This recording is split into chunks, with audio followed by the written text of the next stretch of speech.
We're also here to tell you the word of the day. Ooh, today's word begins with the letter F. Oh, I love the letter F.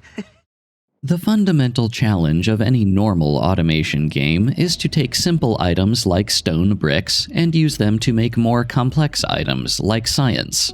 Well, today we're playing a Factorio mod that understood the assignment extremely literally. Verbose engineering makes every item in the game composable from and decomposable into the letters of their names. If that sounds incredibly cursed, I thought so too, so naturally I decided to play it. Now, I was going to leave biters on for this run, but then I noticed the mod page helpfully reminds you that melee exists. That sounds tedious, so whatever. Off they go. Okay, so how does this mod even work? Well, the obvious entry point is this slightly recolored furnace called a burner letter decompiler, which is made from wood, stone, and fish. Once we fuel it, we can feed it some raw resources, and it returns the letters of that resource's name in pretty colors. Iron ore becomes IRONORE. Raw fish becomes RAWFISH, etc. Then you reorganize those letters to make new resources. To craft a pipe, you combine PIPE. Not everything is craftable directly from letters, however. For example, a burner mining drill is made from BURNER plus, a mining drill, as in the upgraded electric variant, which means we'll be stuck hand mining until we can research all the way up to electric mining.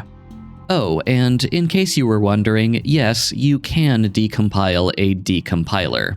In fact, you actually have to, because doing so is the only way to get the letter M in the early game. After decompiling a couple of fish, we have enough Fs in the chat to make an offshore pump. Then we need to figure out how to get the G for a steam engine. Verbose engineering technically allows letter spoilage, which I also left off because I tried it and the spoil timers were measured in seconds. But turning that off also disables fish spoilage, which is ordinarily the only way to get Gs from raw resources. Personally, I'd like to see the mod split letter spoilage and fish spoilage into separate options, but as things are, we have to resort to, smelting the fish to get a special spoilage item, which we can then decompile for its G. Labs are easy enough, just LAB. Crafting one unlocks red science, which thankfully is just SCIENCE. We set up a hand-fed lab, but automation isn't our first research stop. First, we want letter decompilation, which will effectively let us recycle unwanted letters.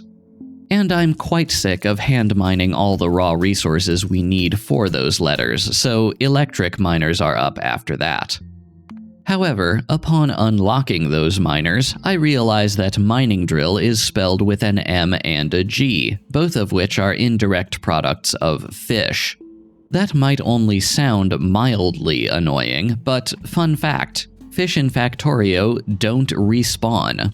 The fish that are currently present in our starter lake are all the fish that will ever be there. So using our fish wisely means limiting our mining drill production. At least for now. O's, however, we have in excess from iron ore, copper ore, and stone, so I shove them into these decompilers feeding into each other to void them. Similar to recycling in Space Age, decompiling a letter has a reasonable chance to return itself and a smaller chance to return a different letter. But if we just keep passing them back and forth, they'll all go away eventually. It's getting about time to think about green science, which is now called backpackers science. This is how different science packs ramp up the complexity in this mod, by being named increasingly strangely. We were already decompiling stone for the S in science, but B and K only come from stone bricks, so we'll need to start smelting stone before decompiling it. I just noticed the storage tank is made from the letters STORAGE plus A tank. The tank itself is easy, but doing the research to unlock it would require some military science. Sorry, justifiable science. So we're going to try to live without it. Anyway, if we want any hope of escaping hand-feeding hell, we'll need plenty of transport belts. Each one takes forever to craft because crafting time in this mod is based on the number of letters in the recipe, a quarter second per letter. But in the meantime, we've stored up enough M's from decompiled decompilers that we can make some assembling machines for automated science. That means we can finally start drafting what our real base will look like. Every letter getting dumped onto a giant sushi loop. Seriously, if you're going to play this mod yourself, just take my word for it and stick to sushi. Don't try to do anything fancier. I did try something fancier, which you'll see towards the end, and it was a nightmare. My initial plan is to treat the sushi loop much like Fulgora. Input every letter on one end, let the assemblers pick up whatever they need, then get decompilers to destroy whatever passes the assemblers by and feed any remaining output back to the start of the loop. To avoid clogging the belt, I decide to only output any letters from these decompilers if one of those letters are needed, which requires a decider combinator for each resource. And after hooking up those resources, we can see that anti-clogging plan, doesn't really work. Side note, this is when I realize that we can take a decompiled burner decompiler and use its letters to create a non-burner decompiler, which is a slightly recolored steel furnace. We're not getting any S's for science out of our stone bricks because the inserter scans backwards through the outputs. So I add a second output inserter filtered to just S's. And that does help get S's out, but it functionally just moves the clog point to T and O. Clogging is an ever-present problem in this mod, including for me. My inventory is more overrun with unwanted colors than the border in Stephen Miller's imagination. I'd like to dump them all in some chests in case I need them later, but those take H's, which, you guessed it, only come from fish. Anyway, this is functioning in that it's slowly making and researching science, but as you can probably tell from how clogged the belt is, it's not the perfect solution. So after limping our way up to the tool belt research so we can actually fit all this stuff back in our inventory, I decide to tear it down and try again. Okay, I just noticed that yellow bullets are technically named magazines. As you might imagine, Z is a late-game letter, so this is functionally impossible to make when you'd actually want to make it. That said, shotguns probably would have been feasible, so I probably could have gotten away with biters on. But, you live and you learn. Since our inventory will be near permanently clogged with random letters anyway, I'm not going to bother making much of a mall this run.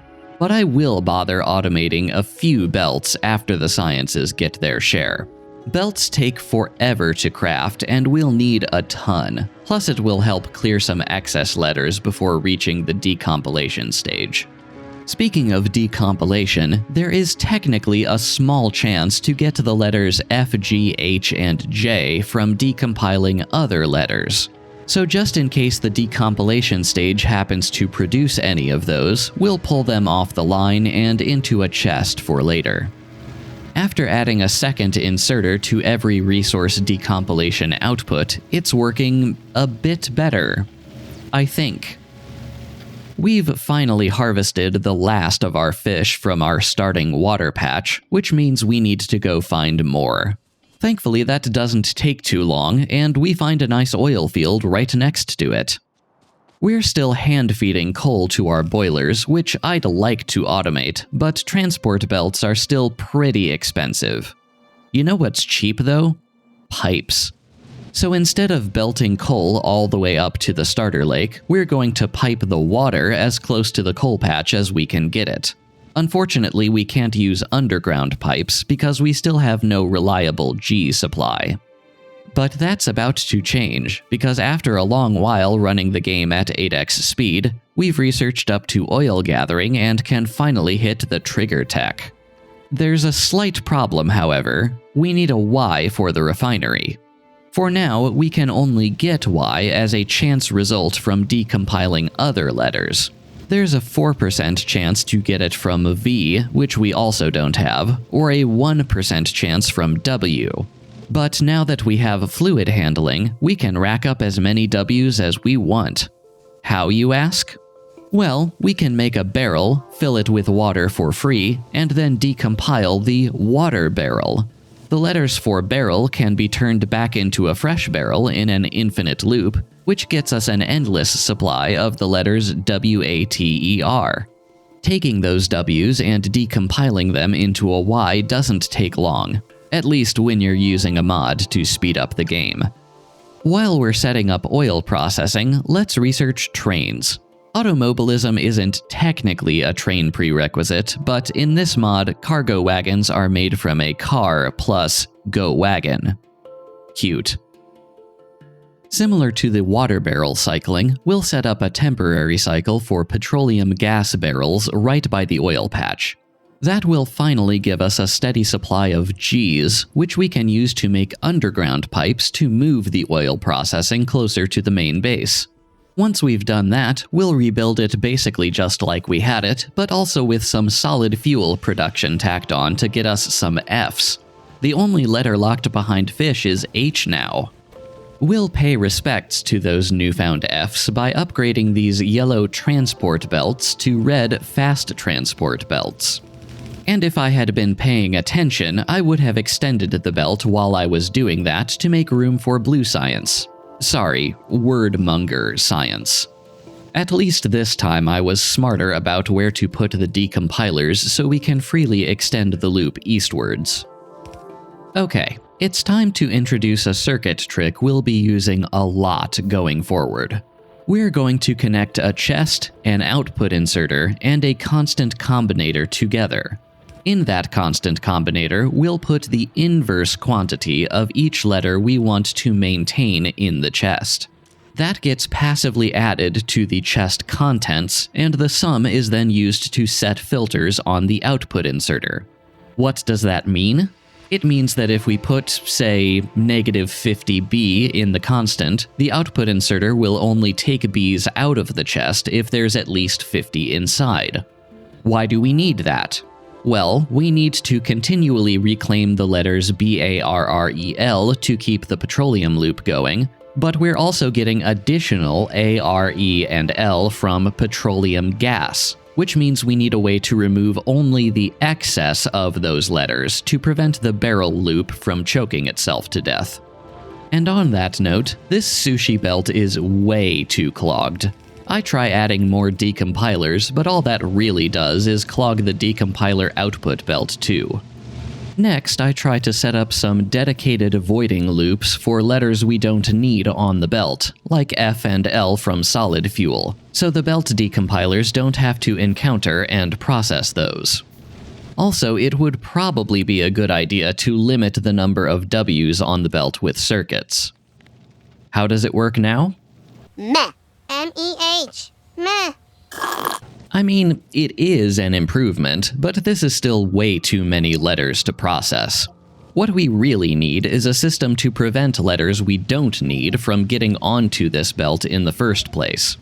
Luckily, we can do that with one constant combinator and one arithmetic combinator.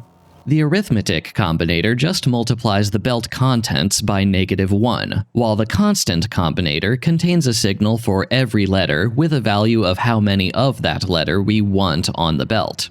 Add those two together, and we get a real-time picture of what we want to add to the belt. Positive signals are letters we don't have enough of, negative signals are letters we have too many of. That's important because only positive signals can be used to set filters. We send those signals down to our production areas, but we still need to process them a bit before we can use them. Specifically, we need a decider combinator with a condition that's always true that forwards only the signals we care about at each location. Inserters can have a maximum of 5 filters applied at any given time, and we don't want those limited slots taken up by letters that are impossible to get from certain resources. Here we can see it in action. The decider is forwarding only the signals for stone brick, and the relevant inserters are now filtered to only the ones of those that we're lacking enough of on the main belt: B, C, K, and S. What to do with the letters we don't need? We use that constant combinator trick I taught you a minute ago to withdraw any excess letters and send them to a voiding loop. After snaking the output belt upwards and adding its contents to the sushi belt's contents so we can also track letters that are on the way, we can see that after adding letters to the belt, they're disappearing from the output filters down by the stone patch. Now we just apply that principle to everything else. Copper goes up easily enough, but it's advanced oil processing I'm more worried about. We need to make room to set up loops for petroleum gas barrels, light oil barrels, and heavy oil barrels, the last of which will give us the H's that will finally free us from fish. Thankfully, it doesn't take much tweaking to come up with this design, plus a similar design for solid fuel from petroleum for the F's. Then we just seed the barrel assemblers with letters, and in theory we should be good to go on oil. And it works. We have wordmonger science. Now we don't need the decompilation step on the main belt anymore, so away it goes. Really, the only thing left to make this all fully automated is to route some coal into the plate and brick furnaces. Okay, I may have spoken too soon on the whole "it works" thing. Oil production is deadlocked on too much heavy oil, because it has no barrels, because I added the letters for barrel to the filter forwarder. So anytime we had a demand for those letters on the main loop, we were effectively eating our seed corn. The best thing I can think to do to avoid that is to remove all the letters B, A, R, E, and L from the oil combinators so the sushi loop can't take those letters from the barrel loops. We'll still get ALE from copper plate and BRE from stone brick, so we should still be fine. Next up is purple science, which in this mod is hyper-developmental science. Long and hungry though that is, we already have all the letters we need for it. No, the problem science in this mod is yellow science. Quixotizing. Q only comes as a byproduct of coal liquefaction, X only comes as a byproduct of Cova-Rex enrichment, and Z, well, we'll talk about Z. So, yeah, all that to say, coal liquefaction and uranium enrichment are strict requirements to beat this mod.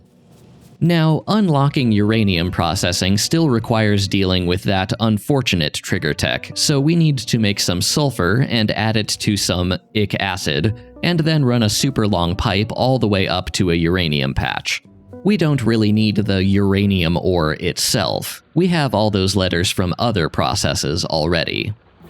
Okay, science is short on C's because copper plate is clogged. If I had been thinking at the time, I would have circuit limited the actual letter production steps so the voiding loops could catch a break. But for some reason, that never occurred to me this entire run. So instead, I decided to supplement C production with coal, since that has a higher wanted to unwanted letter ratio. Then I also decided to double copper plate production, because apparently I didn't have enough problems. As you may have guessed, the bottleneck right now is voiding speed. But don't let the slightly recolored steel furnace sprites fool you. They actually accept modules. So I decide to speed up the voiding processes by researching speed modules. I'm sure it's possible to beat this mod faster by doing the normal thing and scaling up production, but it seems to encourage deliciously awful spaghetti builds that I didn't really want to spread around like a disease. So whatever, speed control mod it is. Once we have speed modules, we start slapping them in, and some productivity modules in the labs. Letter-based recipes don't accept prod mods because that would be an easy way to generate infinite letters.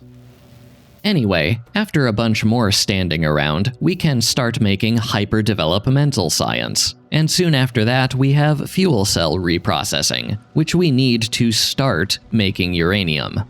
Yes, you heard correctly. In this mod, you can't get U-238 and U-235 by processing the raw ore. They only come from reprocessing of depleted fuel cells. You may also notice that regular fuel cells have a fuel value of a mere 80 megajoules, and yes, that is also intentional. So the process goes like this. Letters get turned into a uranium fuel cell, which we then briefly burn in a reactor to make a depleted uranium fuel cell, which we then reprocess. That recipe has the vanilla ore processing chances of 99.3% U-238 yield and a measly 0.7% U-235 yield. And we still need 40 U-235 to start enrichment, which means we'll need to run this chain about 6,000 times. Then, of course, we should decompile the U-238 we don't need to reclaim the letters uranium and get the numbers 2, 3, and 8, which we have nothing to do with for now but shove in a chest. Yeah, did I mention this mod also makes numbers? Well, strap in because you're going to be seeing a lot of them by the end. We might as well use the reactor's heat for power, so let's set up some heat changers. They're like heat exchangers, except they're half as efficient and don't need the letter X. Also, for some reason, they take in steam and spit out hotter steam, so we still need regular coal-burning boilers to feed our nuclear plant. Insert a joke about Germany here. Okay, we're already drowning in numbers, so we're going to start voiding some of them.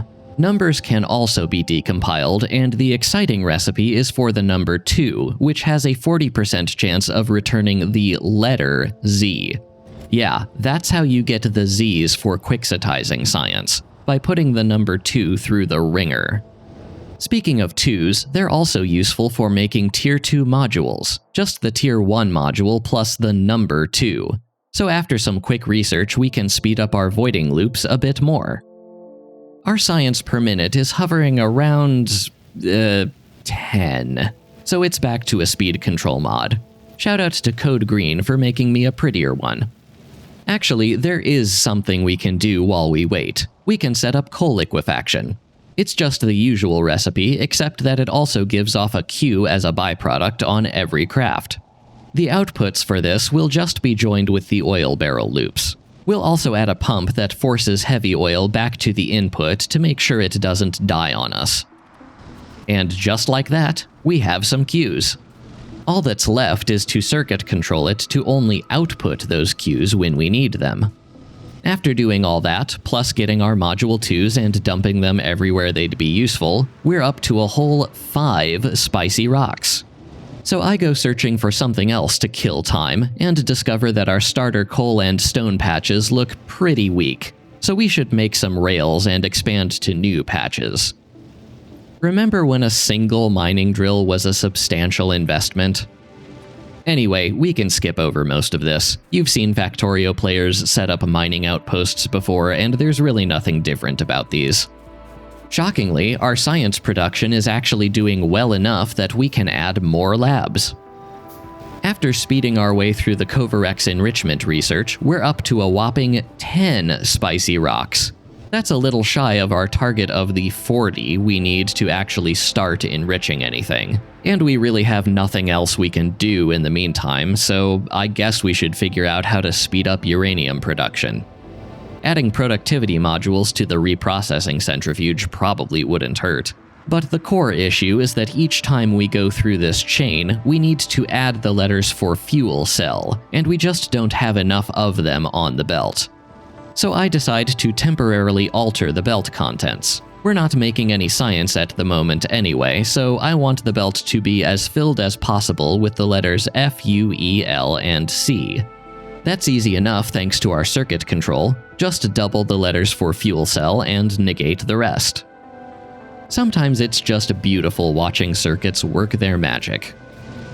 In theory, there should be enough of the relevant letters on the belt now to minimize the delay between crafts, but in practice they still seem to bunch up, which creates time gaps. Working on the theory that the relevant letters may simply be on the other side of the belt, I decide to add a second fuel cell assembler over there and route its output up to the reactor. And if the production graph is anything to go by, that theory was right. Now the bottleneck is how quickly we can decompile the reprocessed U-238, so I add some speed modules to the decompiler, and eventually that gets us to 22 spicy rocks. Okay, I give up. This just isn't moving fast enough, so it's time to make a dedicated U-235 build. Now, if I was smart, I would have given this its own sushi loop that just pulled off and voided any excess letters. But for whatever reason, I decided to do this the very, very hard way and actually ratio it correctly. This is the fancy nightmare I mentioned earlier. Let it be a lesson in how not to play this mod.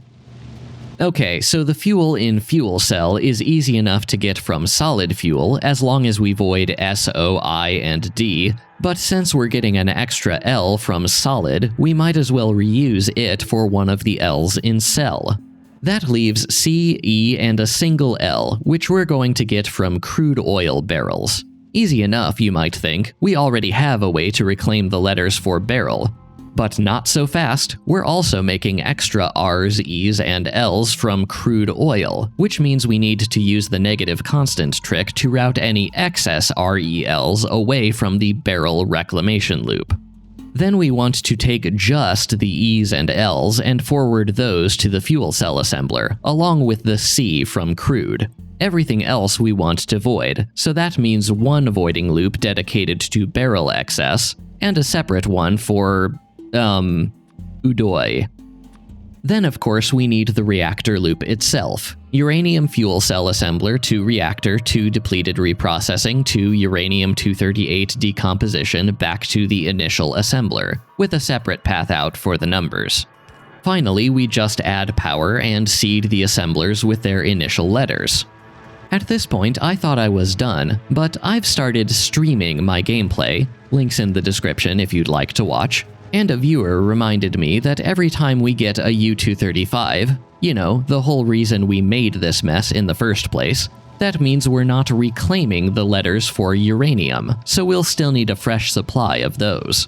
But since we'll only need this to make U-235 like 9 times total before we can start enrichment, I took the lazy way out and mined some uranium ore to feed in directly. Then I returned from that little trip to find the entire process jammed on a lack of Fs, because solid fuel was jammed on too many Ls and Es, because crude oil barrels were just being produced faster than solid fuel.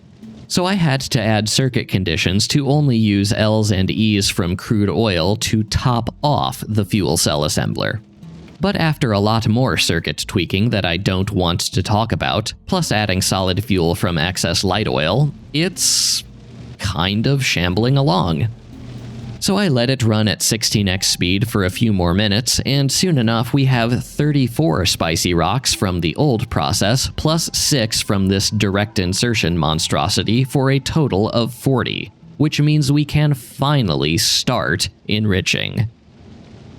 Ugh. That was, Bananas, B-A-N-A-N-A-N. yeah, that.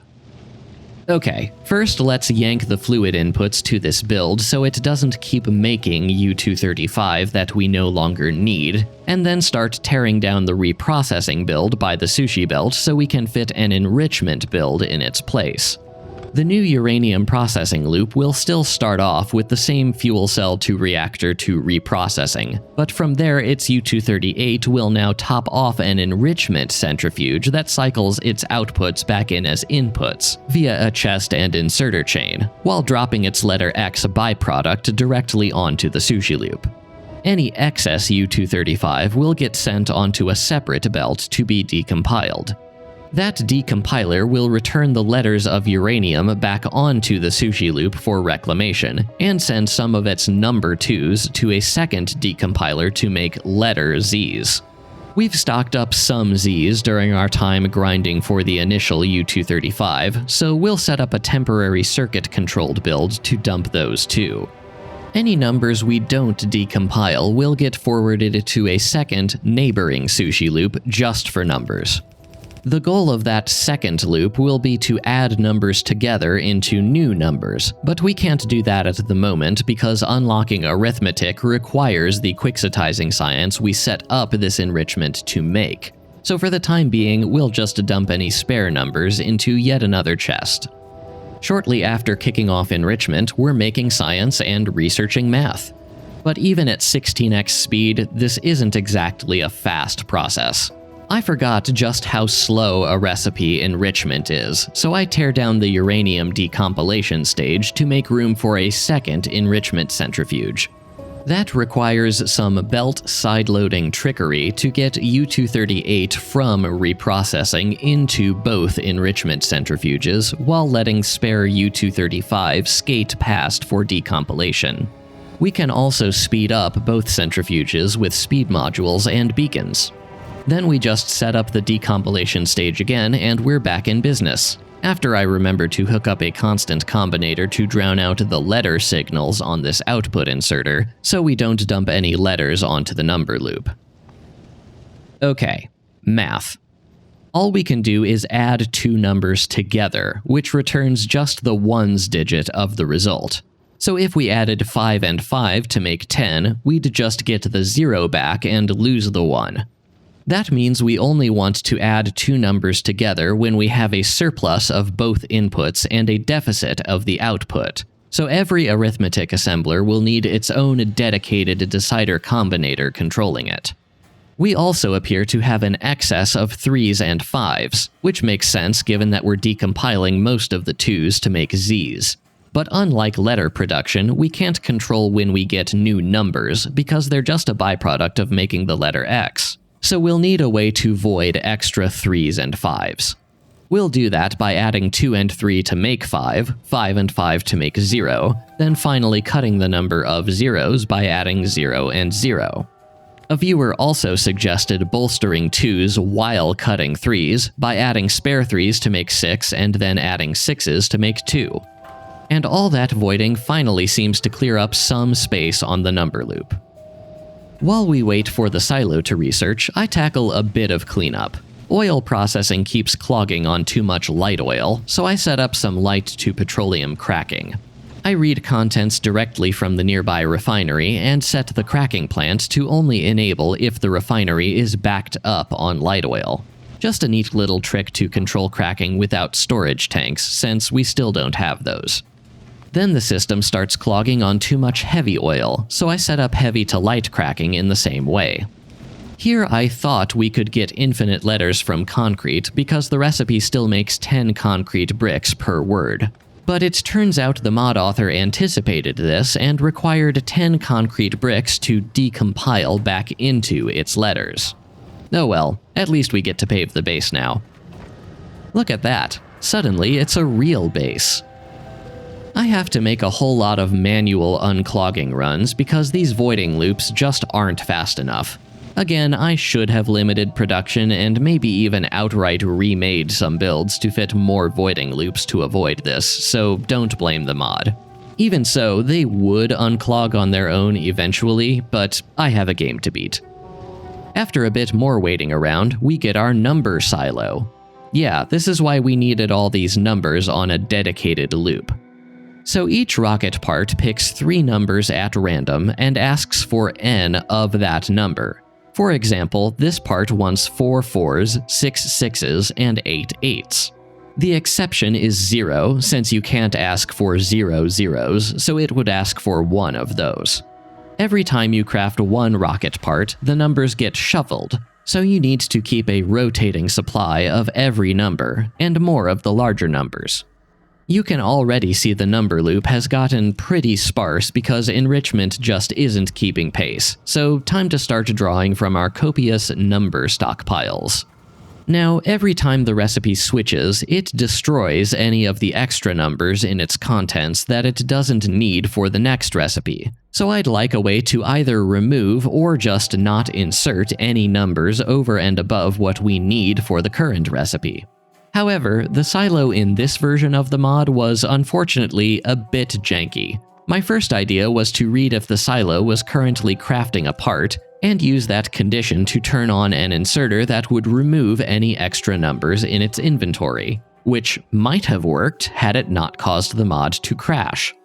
Backup idea. We can read the silo's contents and just not insert any more than we know we need. In theory, that should be very straightforward, but you'll have to forgive me because my brain was starting to turn into slush at this point, and I never got it working entirely right. But even if I only saved half the numbers I should have, that's still way better than not saving any. Making a satellite is dead simple. And much like the cargo wagon, the cargo landing pad is made from a car plus go landing pad. Alright, we have a rocket. Victory over the alphanumeric onslaught is within our grasp.